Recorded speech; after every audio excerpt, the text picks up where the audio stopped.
Hey, I'm Jake Mace with JakeMace.com. This is Jokum, and in this video we're talking about the Real Kung Fu Fighting Part 2. If you want to see Part 1, it's right here on the screen. Click on this link and go to it. That Part 1 video of Real Kung Fu Fighting has got over 1 million views so far, so thanks for watching and training. Hopefully you've been a more effective martial artist because of our lessons, and you've been inspired to train. That's the purpose of our channel. In Part 2, we're going to showcase 5 new moves that are very effective techniques from Shaolin style Kung Fu. And these are especially found in the Chin Na system of Chinese Kung Fu, joint manipulation, wrestling, grappling, and submission. In the Chinese world of martial arts, a Chin Na master is a scary dude or a scary dudette. They have the ability to knock you out with chokes as well as submit you with joint manipulation on any joint. And so the first technique we're going to show today is off a handshake. If you're shaking hands with somebody or somebody grabs you by the hand and is squeezing too hard, trying to take you somewhere, embarrass you, be a bully, or just try to crush your hand. I've had a lot of people try this one to me in the past, and here's the technique, here's the escape. When they've got you by the hand, we want to relax our hand right before the escape happens. So if I squeeze him, we fight it out, we're both going to be trying to out-strength each other. But I want to out-technique this guy. So I relax my hand briefly, and then I take my other hand, and I hit him with a side hand chop or a palm strike right where the palm meets the wrist. So this part of the bone right here. And I want to hit that with my 5th metacarpal or my palm. At the same time, pull my hand away. Timing is everything for this one. We've got the hand, release the tightness, hit and pull, and then immediately come back with that right straight right to the head. Again, we're fighting it out for the handshake. Relax briefly, hit down, pull back, pull right straight to the face. One more time. Relax, hit down, pull back, right straight coming in. Full speed, here's how it should look.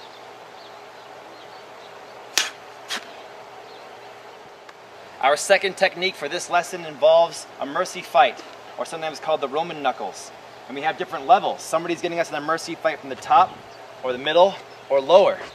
And you know that if you get into this mercy fight as a kid in middle school or high school or something, and somebody gets the upper hand on you, they can really embarrass you and make you look like a fool because your whole body will be controlled by the pain in your wrist and your fingers. And so we don't want to try to fight back when it's the high version. We want to let them win. And when they win, pull them on top of us and then introduce them to our knee, up right into the chest. So from here, they're trying their hardest. Make them feel as if they're going to win, because we're playing chess here. As my friend David Dorian Ross just told me, we're playing chess, not boxing. So make them feel they're going to win, and then expose them to the knee, underneath that way. One more time. We got the upper hand. Pull them in, knee straight up into the chest. And here's how it should look full speed. Next we have the middle location, same technique.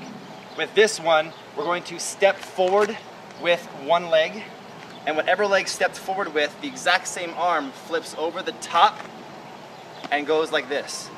Then when I'm turned in this position, I'm going to come back at them with an elbow right to the head, keeping the bottom arm in my possession the whole time. Let's do it again. They've got the power.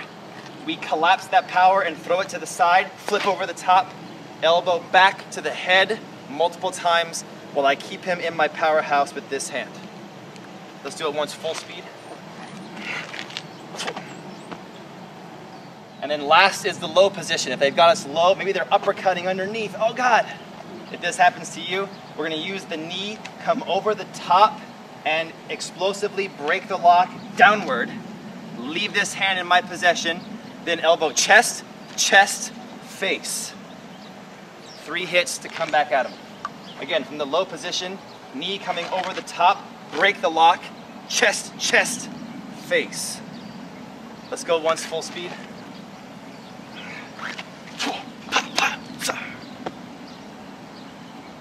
The third technique, your attacker grabs you by the wrist and you're being grabbed across. So his right arm to my right arm. If he grabbed my left arm, I would do a different technique. So for this technique, it's right to right, across. And what I want to do is, I don't want to pull back and fight, because then we're in a fight and the strongest person wins the tug of war.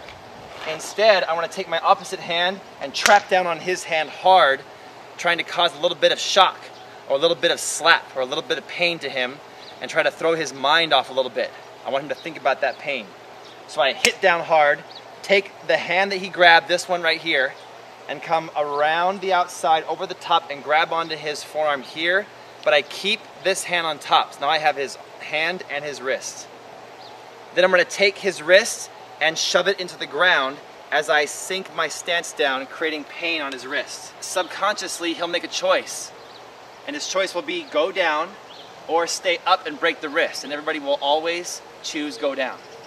And once he's down that way, we can either break and run away, or we can kick back right for the face with our rear leg.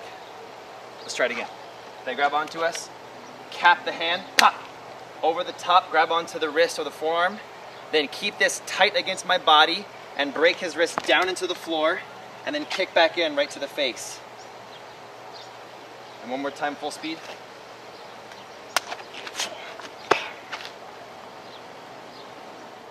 The next technique was done to me for the first time when I was in high school by my baseball coach, my construction boss during the summer, and my family friend who was also a master of karate, Mr. Angeloni.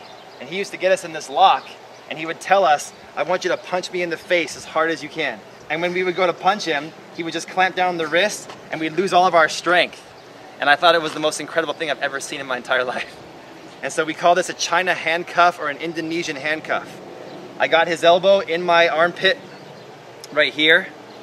I got this hand, my right hand, on his right knuckles, and my left hand underneath on top of my knuckles. And then Jokum's got sensitive wrist for this one. So I can just clamp down and cause some pain, and it just takes all the strength of the body away, and he'll tap when he's had enough. That's it. Here's how I teach to escape from it. They've got the handcuff. The first thing we do is we get in a solid stance and we put our foot in front of theirs, right here. Solid stance. At the same time, take this open hand and go underneath my fingers and try to reinforce my wrist. And that's stage one because you have to fight a little bit against that force going into you. The best technique would be just to avoid it before it happens. But let's say it's already happened. Step in front, guard my fingers. Step in front, guard my fingers. Really quick. Step in front, guard my fingers. So now if he pulls as hard as he can, I'm trying to fight by pulling my fingers and creating a defense to his force. When I'm ready, I'm gonna push my palm down to the ground, pop, right here, and try to pop it out. Immediately flip this down and hammer fist to the groin.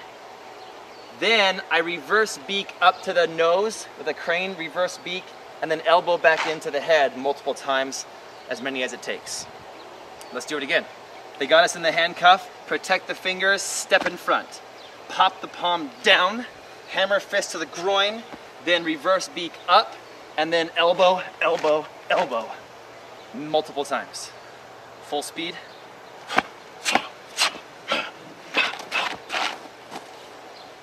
The next technique looks the goofiest, but it's probably the most real and practical for street fighting.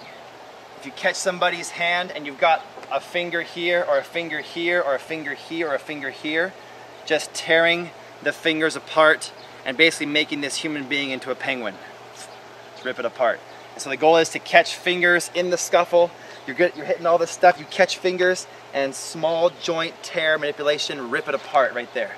Which is why small joint manipulation is usually illegal in most tournament contact sports like MMA and UFC.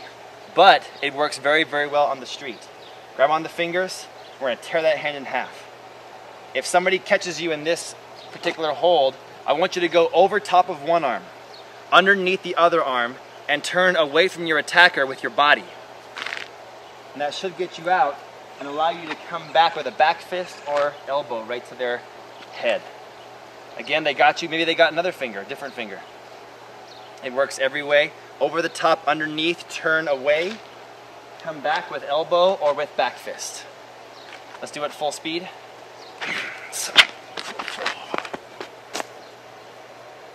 Those are the 5 techniques for this episode of Real Kung Fu Fighting. This is part 2. Smash the thumbs up button for us, like this video, and share it with all your martial art friends. In the comments below the video, I love when you guys tell me what martial art you're practicing currently and what city you're watching from. I also love to ask you guys who's a better martial artist, Chuck Norris or Bruce Lee? It's that age-old question of who would win in a real martial art fight. Tell me in the comments below the video, and I'll see you guys next time for the Kung Fu Fighting video part 3.